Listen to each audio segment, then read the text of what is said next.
आज हम आपको जिस देश के बारे में बताने वाले हैं वो एक ऐसा देश है जिसका कोई स्वतंत्रता दिवस नहीं है और इस देश में 2022 नहीं बल्कि चल रहा है 2079।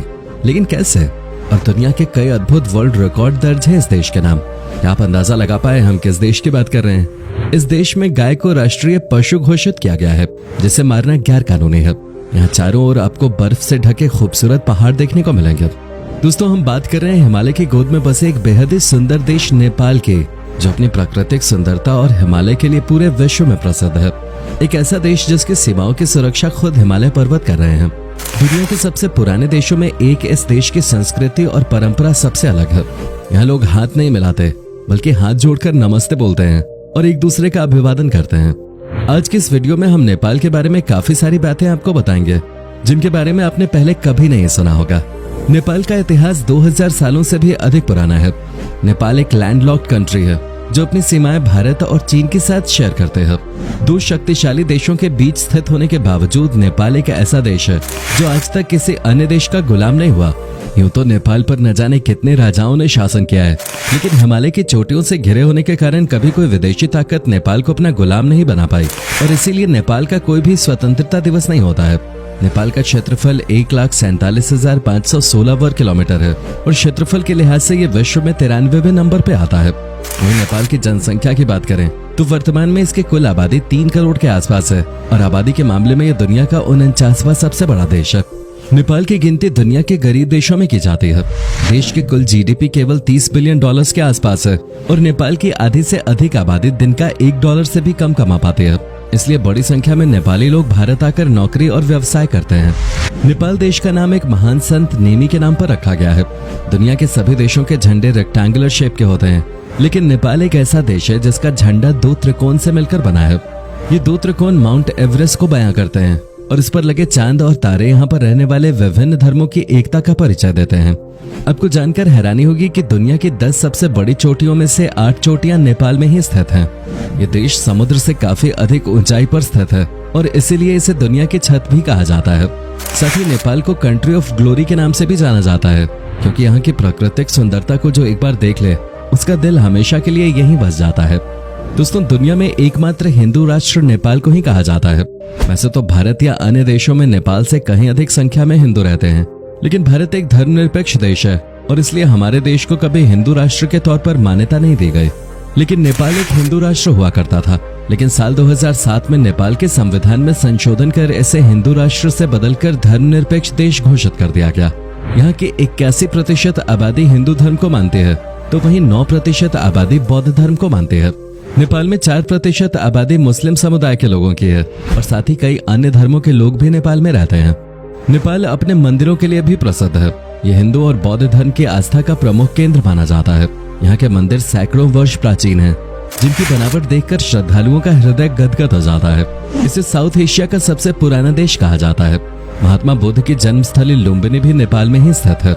नेपाल भी भारत की तरह विभिन्नताओं में एकता वाला देश है।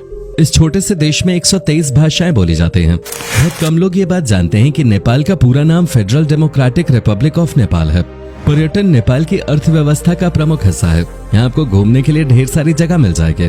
काठमांडू शहर अपने आप में बड़ा इतिहास समेटे हुए है। इस शहर में 7 यूनेस्को वर्ल्ड हेरिटेज साइट शामिल है। अगर आप कुछ दिन शांति के साथ व्यतीत करना चाहते हैं तो पोखरे की झीलों का रुख कर सकते हैं। ये जगह 900 मीटर की ऊंचाई पर स्थित है, जहाँ से आपको खूबसूरत नेपाल और हिमालय की वादियों के दर्शन होंगे। पशुपतिनाथ मंदिर के बारे में तो आप सभी ने सुना ही होगा। इसे नेपाल की शान माना जाता है। इस मंदिर के दर्शन के लिए हर साल लाखों की संख्या में सैलानी आते हैं। ये भगवान शिव के 8 प्रमुख धामों में से एक माना गया है। इस मंदिर के चारों ओर चांदी के दरवाजे लगे हुए हैं। सावन के महीने में पशुपतिनाथ मंदिर का अद्भुत नजारा किसी का भी दिल जीतने के लिए काफी है। इनके अलावा नेपाल में एक स्तूप भी बना हुआ है, जिसे बुद्ध की आंखें भी कहा जाता है। ये जगह भी बौद्ध श्रद्धालुओं के बीच काफी प्रसिद्ध है।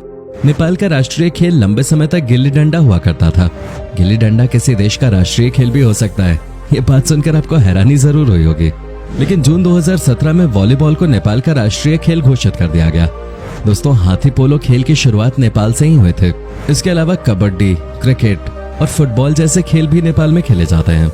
इंटरनेट स्पीड के मामले में नेपाल की गिनती दुनिया के सबसे पिछड़े देशों में की जाती है। यहाँ की एवरेज इंटरनेट स्पीड 256 kbps है, यानी एक और जहाँ दुनिया 5G को लॉन्च कर रही है, वहीं नेपाल आज भी 2G इंटरनेट स्पीड का ही इस्तेमाल कर रहा है। दोस्तों, फिलहाल पूरी दुनिया में 2022 चल रहा है, लेकिन नेपाल में फिलहाल 2079 चल रहा है।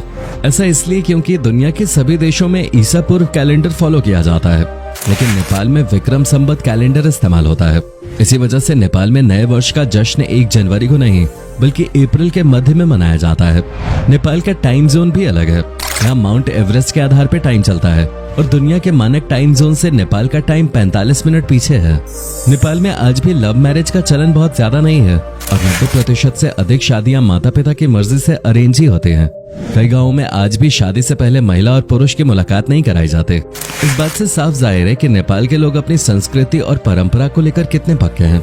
नेपाल में लिटरेसी रेट 68% के आसपास है। इसे बढ़ाने के लिए नेपाल प्रयास कर रहा है, लेकिन कई दुर्गम गांवों में आज भी प्राथमिक विद्यालय तक नहीं है। यहाँ से स्कूलों तक आने के लिए लोगों को कई किलोमीटर पैदल ही सफर करना पड़ता है। यहाँ कई गांव ऐसे हैं जहाँ से सड़क तक आने के लिए लोग 3-3 घंटे पैदल ही चलते हैं।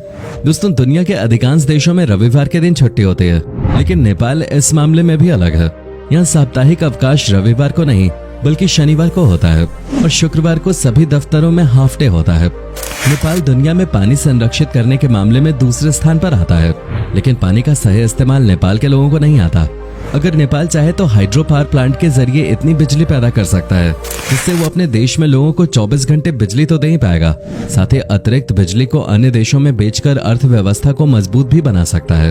लेकिन नेपाल ने इस ओर अभी तक ज्यादा ध्यान नहीं दिया है और आज भी नेपाल में अधिकतर जगह केवल 8 से 10 घंटे ही बिजली आते हैं। बिजली की भारी कमी के कारण यहाँ पर कभी मैन्युफैक्चरिंग और इंडस्ट्रियल सेक्टर अपने पैर नहीं जमा पाया। हालांकि यहाँ हाथ से काम करना लोगों को अच्छे से आता है। नेपाल में टेक्सटाइल इंडस्ट्री काफी मजबूत है। इसके अलावा कारपेट, सीमेंट और शुगर का एक्सपोर्ट भी नेपाल करता है। नेपाल और भारत के बीच हमेशा से ही काफी अच्छे रिश्ते रहे हैं और आपको बता दें कि नेपाल के लोगों की भर्ती भारतीय सेना में भी की जाती है। नेपाल के लोगों को गोरखा सेना में भर्ती किया जाता है, जिसकी शुरुआत ब्रिटिश इंडिया के दौरान हुए थे। दोस्तों, नेपाल एक ऐसा देश है जहाँ कभी भी धर्म, जाति और समुदाय को लेकर दंगे नहीं हुए। इस देश में आज तक धर्म के नाम पे कभी किसी का कत्ल नहीं किया गया। यानी वास्तव में धर्मनिरपेक्ष देश देखना है तो आप नेपाल का दौरा जरूर कीजिएगा। नेपाल में वैसे तो सभी धर्मों के त्योहार धूमधाम से मनाए जाते हैं, लेकिन महाशिवरात्रि को लेकर यहाँ के लोगों के बीच अलग ही रोमांच देखने को मिलता है। नेपाल का फास्ट फूड भी कमाल का होता है। मोमोज यहाँ का सबसे लोकप्रिय फास्ट फूड है, जो आपको हर गली, चौराहे और मोहल्ले में देखने को मिल जाएगा। नेपाल के साथ साथ भारत में भी मोमोज लवर्स की संख्या लगातार बढ़ रही है और खासतौर पर लड़कियां मोमोज की दीवानी है। इसके अलावा नेपाल के हर घर में रोजाना चावल दाल खाया जाता है। नॉनवेज खाने वालों की संख्या भी नेपाल में कम नहीं है। नेपाल एक ऐसा देश है जहां शराब का सबसे कम सेवन किया जाता है। यहां आधे से ज्यादा पुरुषों ने और लगभग 3/4 महिलाओं ने कभी शराब का सेवन नहीं किया और इसके लिए नेपाल की तारीफ तो की ही जानी चाहिए। नेपाल के लोगों को वर्ल्ड रिकॉर्ड्स बनाने का भी बहुत शौक है। दुनिया के सबसे छोटे इंसान का रिकॉर्ड नेपाल के ही एक व्यक्ति के नाम दर्ज था। चंद्र बहादुर डांगी की लंबाई केवल 54 सेंटीमीटर थे, जिसके लिए इनका नाम Guinness book of world record में दर्ज किया जा चुका है। इसके अलावा दुनिया में सबसे अधिक समय तक हैंडशेक करने का रिकॉर्ड भी नेपाल के ही 2 लोगों के नाम दर्ज है।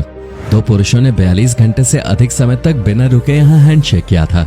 ये सुनने में तो आसान लगता है, लेकिन इतने घंटों तक हाथ मिलाए रखने से जो पसीना आता है और उस पसीने में भी हाथ नहीं छोड़ना काफी मुश्किल भरा काम है। दोस्तों, नेपाल में दुनिया की सबसे ऊंची चोटी है जिसका नाम माउंट एवरेस्ट है।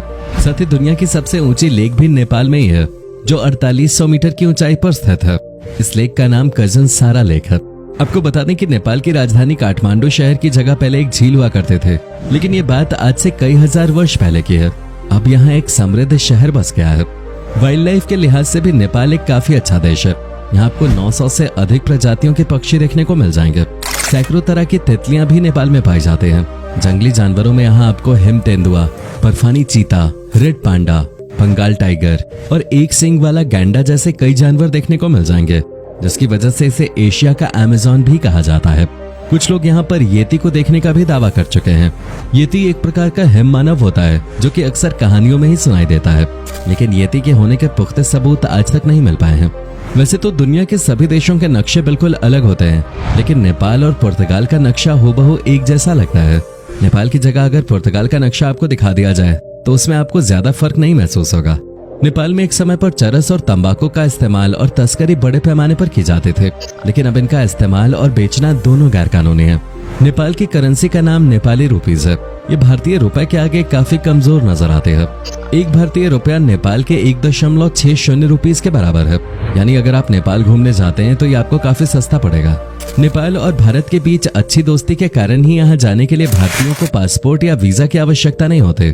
हालांकि बॉर्डर क्रॉस करने के लिए आपके पास भारतीय सरकार द्वारा जारी कोई भी आईडी प्रूफ होना जरूरी है, जैसे आधार कार्ड, लाइसेंस, पैन कार्ड या अन्य कोई भी दस्तावेज। अगर कम बजट में विदेश घूमना चाहते हैं तो नेपाल परफेक्ट टूरिस्ट डेस्टिनेशन है। आप ट्रेन, बस या हवाई जहाज से कैसे भी नेपाल तक पहुंच सकते हैं। नेपाल पहुंचने के बाद आपको यहाँ की प्रमुख जगहों पर घूमने के लिए 25 से 30 हजार रुपए चुकाने होंगे। इतने बजट में शायद ही आप किसी और देश में घूम पाएंगे। और नेपाल में जगह जगह मंदिर और प्राचीन स्थल देखकर आपका मन भी प्रसन्न हो जाएगा। दोस्तों, आज के इस वीडियो में हमने आपको मुफ्त में नेपाल की यात्रा कराई है। उम्मीद करते हैं आपको ये वीडियो अच्छी लगी होगी। अगर आप कभी नेपाल गए हैं तो अपना एक्सपीरियंस हमारे साथ जरूर शेयर करें। साथ ही और किस देश के बारे में जानना चाहते हैं कमेंट सेक्शन में हमें जरूर बताएं।